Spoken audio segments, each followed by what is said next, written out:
Hello, National Sewing Circle. This is Emily Steffen from OEA Studio, and we are in our second installment of our four-part mini-series about how to add color to your pillows. And last week we did a colorful tassel pillow, which I thought I had, but I don't. And this week we are doing a little bit more sewing with this rainbow pillow. My daughter loves rainbows. She loves color. I've been a seeker of color for my whole life. And I've done a couple napkin patterns. I did a napkin pattern for the So Simple Sewing Challenge and a pizza pouch also. But we try to add color in everywhere we can. So this is a really simple pattern, a really simple sew that you will love to make. So let's get started. For this project, we are going to need your background fabric, and I've chosen pink for my back for this particular pillow. I have a white background, and then I chose 4 different stripes of the rainbows, and then you will need some poms, pre-made poms, yarn to make some pom clouds, or you can not add the poms if you don't want to, but poms are always fun, if you ask me. And you'll need some paper, scissors, tape, your sewing machine, and I think that's about it. So leave some comments, ask some questions, let us know where you're joining in from, and we will get started. Andrew just commented, I can't sew, but I will learn something today. I sure hope so. And let me just tell you, the fun thing about pom-poms, they are a no-sew craft. So maybe you can just be the cloud maker for somebody who's making this project. Awesome. So I said on the last pillow that we did last week with the tassels, that pillow you could use a pre-made pillow cover. This one isn't that option. This is the one in the 4-part series that you won't be able to use a pre-done pillow cover just to kind of embellish the top, because we're sewing right onto the cover. And this is a little bit, this pattern is a little bit of a leeway into what our 4th pattern is, which is a custom wear the applique pillow, because with both this pattern and with that pattern, we're going to be making a little bit of a pattern out of paper. And now I am like 100% the kind of sewist and the kind of sewer that knows that you can do one thing in 400 different ways. So I know if you were an expert pattern maker, you might look at my technique and go, oh my stars, that is bananas. But I feel like this will still give you the excitement and the gumption to add this color to your pillow in a really easy way. So first and foremost is you will want to make the pieces to your pillow cover. Last week it was the same exact way. You measure your pillow. This one says on the tag it's an 18 by 18. So I've cut one piece that's a 19 by 19, so I'm going to give myself a good 1/2 inch seam allowance on all 4 sides. And then my back, I don't want to fuss with zippers because I just don't want to deal with them. I create this sort of tuck. So it's just an overlay of each 2 sides. So the sizing ends up being 19 inches, and then I always do a 4 to 5 inch overlay. So I think this one was 4 or 4.5 inches. It doesn't have to be exact. So it's 19 by 19 by 14, something like that is my sizing. And then that creates this sort of overlay tuck. It's the same as last week's pillow cover that we did. So I have that.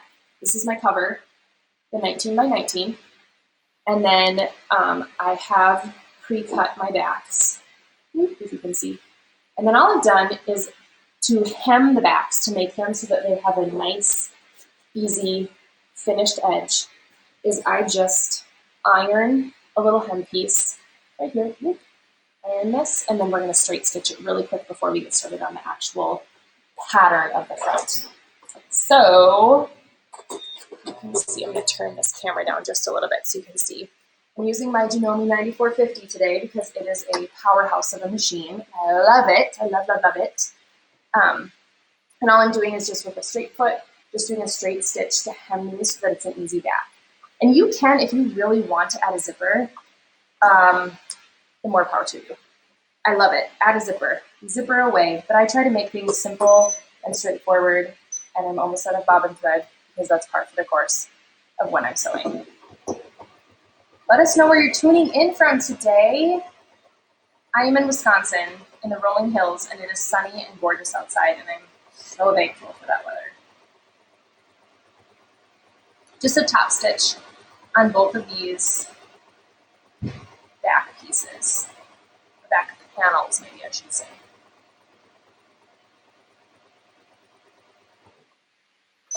pretty. And then I'm doing the same with my back. So all it is, just a finished edge, nothing fancy. Ooh, Anya is from Minnesota. I'm waving at you because I actually am in Hudson, so I'm right near Minnesota. So hello, hello, hello. I hope you enjoy this lovely weather as much as I do. Sometimes it is difficult to sit at the sewing machine with this amazing weather, but thankfully I have awesome windows in my studio, so you can still enjoy it. All right. So what you probably want to think about, I often get questions about how you choose colors for things. And here's my answer, always, always, always for adding color, is you probably, in your head right now, have an idea of what your most favorite color on the planet is. It's probably not just green, it's maybe like lime green or sage green. And it's not just blue, it's maybe like robin's egg blue or a really fun blue color. And people often ask, how do you know how to choose colors?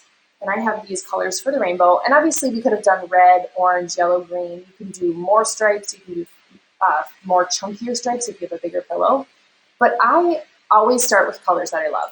I love mustard yellow, I love turquoise, and I always add in some, this is for my daughter's room, and she loves pink, so of course I added in 2 pink colors. Today, I'm gonna make stripes out of, I have this like rusty orange color, this mustard, I ironed these, this mustard, and these might be pick up a little bit differently on camera, but this is like a blush, and then this is like a lavender. So I love that this isn't a true rainbow color, but I love that you can mix and match colors. And honestly, this pattern could be a scrap busting pattern because all you need is enough just to make one of these chunky stripes. So Maria is coming from Mexico. Hello, Maria, you are awesome.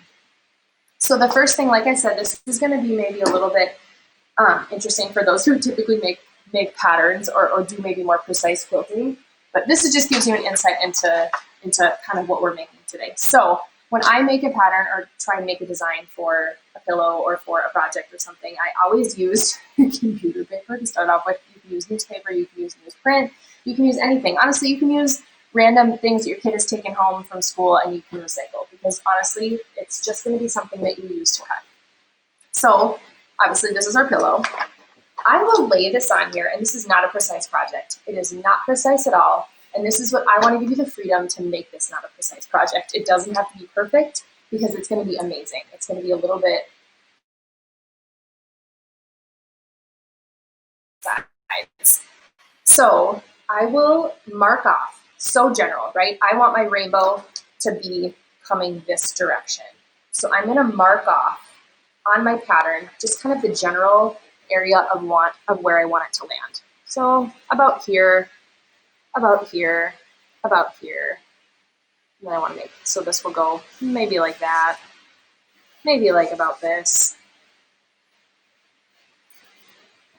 I'm not using a crazy Sharpie that's going to go through the paper to make my pillow an interesting color. So, ta-da! This is about eyeballing, right? So here's my 1, 2, 3, 4 stripes that I have. I know it might be a little bit tricky to see on the camera. But I'm going to take my paper scissors and cut these out. And you can cut them exactly on the lines because when you add in the seam allowance, I'm going to add it in when I actually cut out the fabric. And I am using my fabric scissors right now, which is the thing I tell my children never to do. Well, Jen suggested use leftover present tissue from her homemade patterns. Literally, that is an incredible idea. My son just had a birthday this week, and I threw all that tissue away. That is an awesome idea because it doesn't have to be perfect or flat, because sometimes I only reuse it for birthday presents. So that's a great idea, Jen. So you can, if you really want to be precise, you could put a pencil with a string and make more sort of precise curvatures if you really want it to be more of a half circle. That is 100% fine. But I am not a lady of perfection, which can be freeing sometimes when you're crafting. So here is going to be approximately my 4 stripes. Now, you can, if you want to, lay them out and be sure that you love where they go and where they land and see kind of where I would recommend it a little bit. just to make sure you love it. Make sure it's everything you wanted it to be. Now, when I'm laying it out, I'm kind of realizing like, this stripe up here is coming towards the edge of the pillow. So I'm going to actually extend this stripe a little bit longer just to make sure that I don't end up with some puckering right here. Again, this isn't precise, but I love it. And when we cut our patterns, I'm going to show you on here on the pillow. So I'm going to give you a little overview and then I'll show you how to actually do it. I will have my lavender, my blush, my mustard, and my orange. So when I'm cutting, this seam right here, this corner seam will be obviously flush to the back, my backing, which is kind of a muslin white color. This will be flush. I'm going to add in a seam allowance of 1/4 inch or a little bit more depending on how much you want to iron, which I'll show you how, right here on your top part. So right here on the top part of your rainbow. So a seam allowance here, a seam allowance here, a seam allowance here, and then on these two, on this top rainbow, on both sides. Because what we're going to do is we're going to iron over these sides because you don't want a raw edge. So you're ironing over, and then this is going to kind of what's going to help create the sort of 3D effect with the rainbow, if that makes sense. So I'm adding a seam allowance on this side, on this side, on this side, and then on both sides of this dark pink, which for me will be the orange today. If you have any questions about that, please let me know, because it isn't complicated, but it's hard to explain because of the rainbow shapes, rainbow stripes have two sides.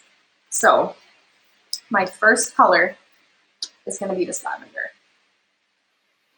And you can pin if you want to. I am just going to eyeball it because this is how I roll. So I'm adding, actually, I'm just going to take it back. I'm adding a little bit more than 1/4 inch. I would say probably 3/8 of an inch.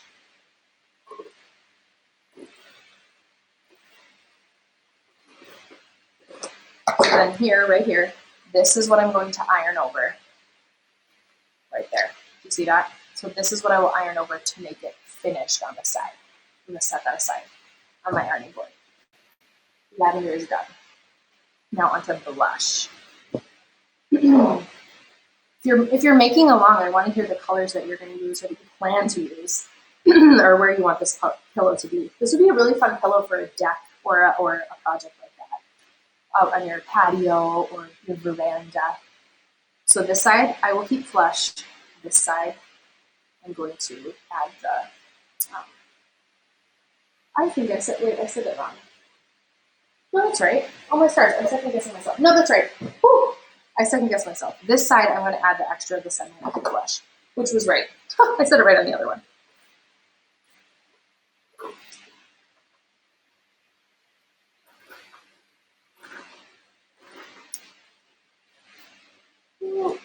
Maybe you should pin, huh? Sometimes the fabric that I end up with, I can buy at thrift stores or other places, and it's really, this one's a little bit thinner of a project.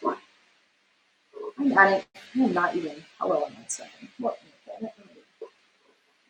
I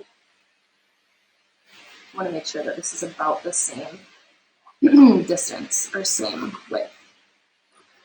Just because I want it to, I want to iron over this flat the exact same. So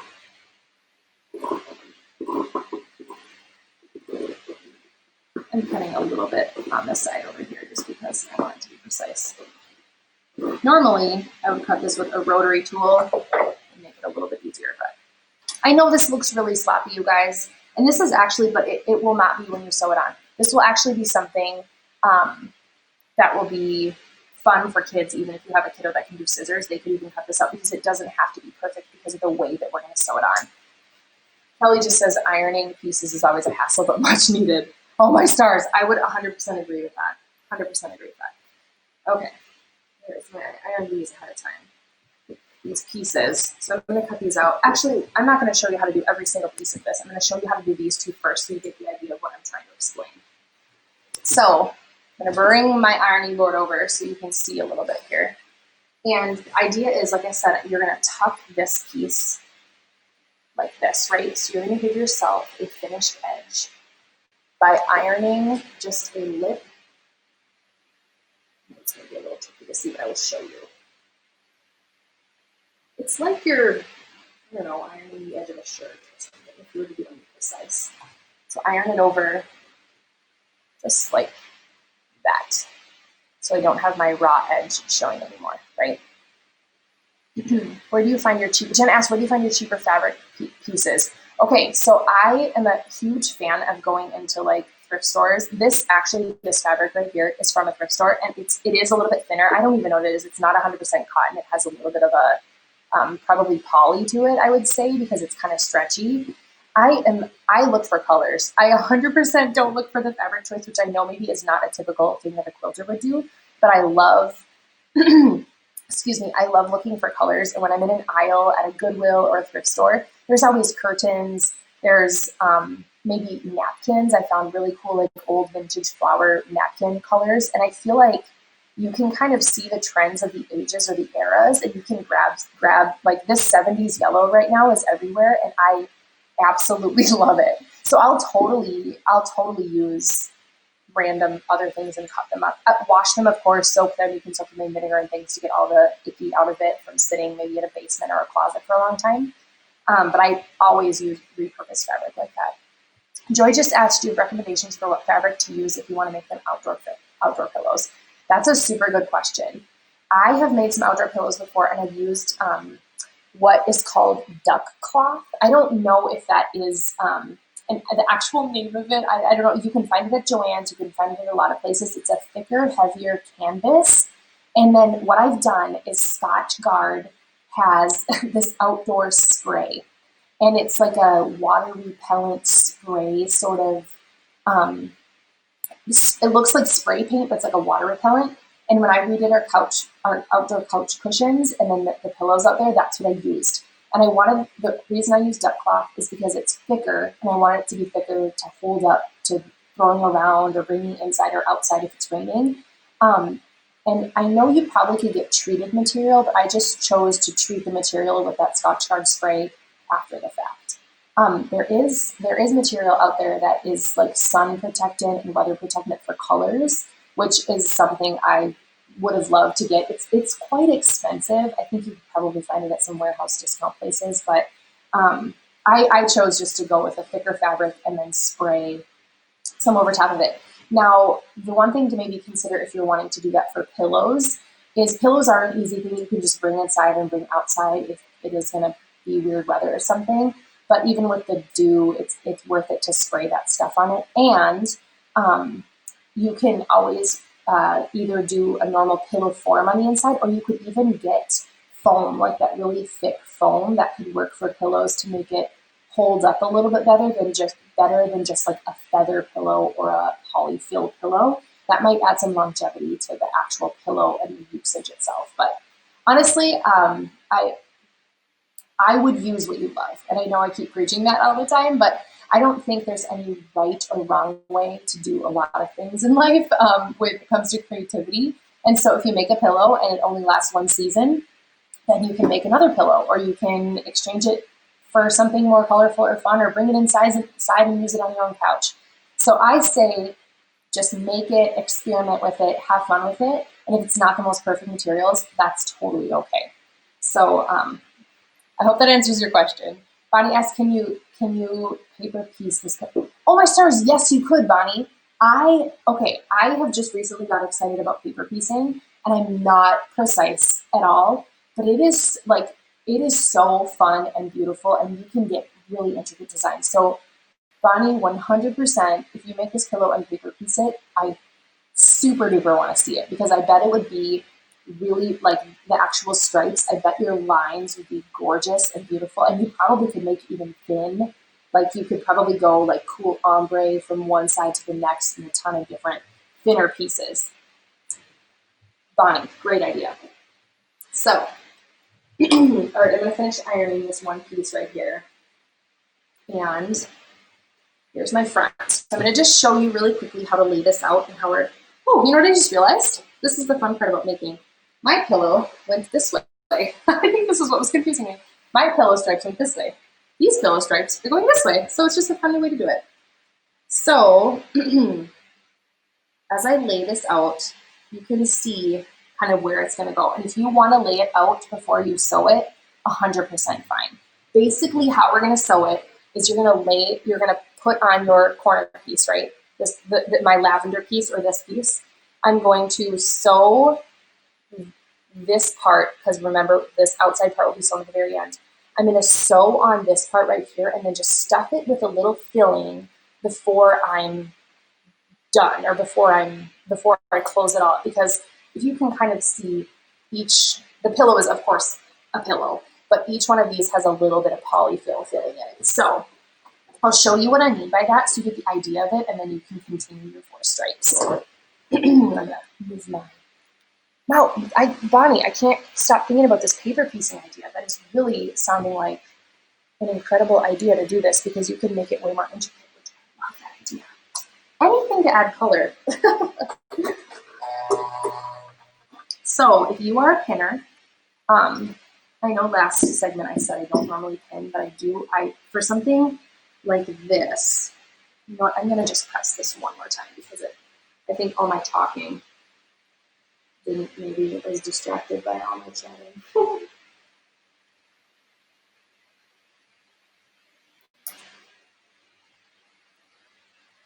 Okay, right here. Here we go. That's much better. All right. So I'm just going to pin it into place. And it doesn't have to be exact or precise for how it's going to fit on the very edges. I mean, as best as you can, of course. But, so here, just like this. You just pinned it right there. And I'm going to top stitch to make sure I catch this under, what is it, 3/8 of an inch.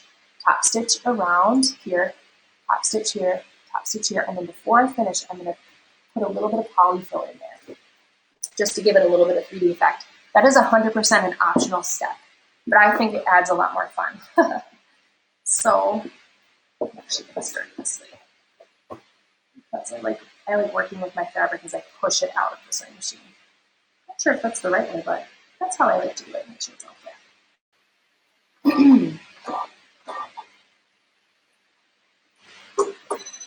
And of course, it's telling me my bobbin is almost full, but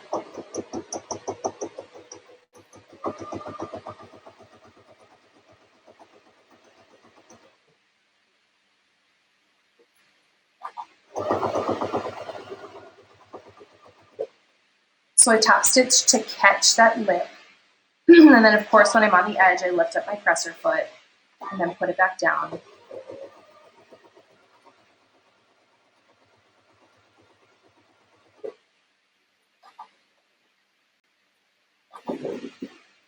My pin's out of the way.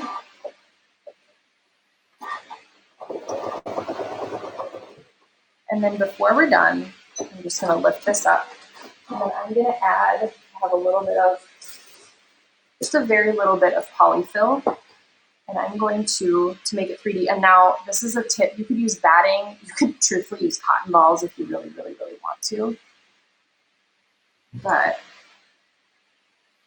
stretch it out, because when you use polyfill, anytime you use polyfill, if it's like this in a huge ball, you're going to get the chunks everywhere. I want this to be more of like a pillow-ish rainbow effect. So I'm going to stretch out my polyfill to make it a little bit more like flat, if you will. Then I'm just going to put it in here as best as I can and spread it out so it doesn't look like a chunky ball that's like super, super, super fluffy or super filled.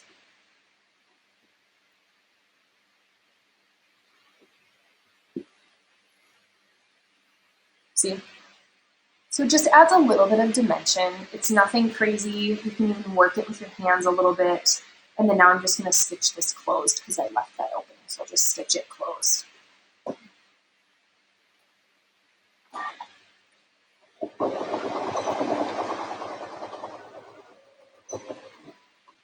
There we go. So we have our first rainbow stripe right here. Ta-da! Now, to add all the sequential rainbow stripes, it's very easy and you can get the idea really quickly. I'll show you how to iron, and then I'll show you how to put it on, and you can continue with your rainbow stripes. But it's very easy.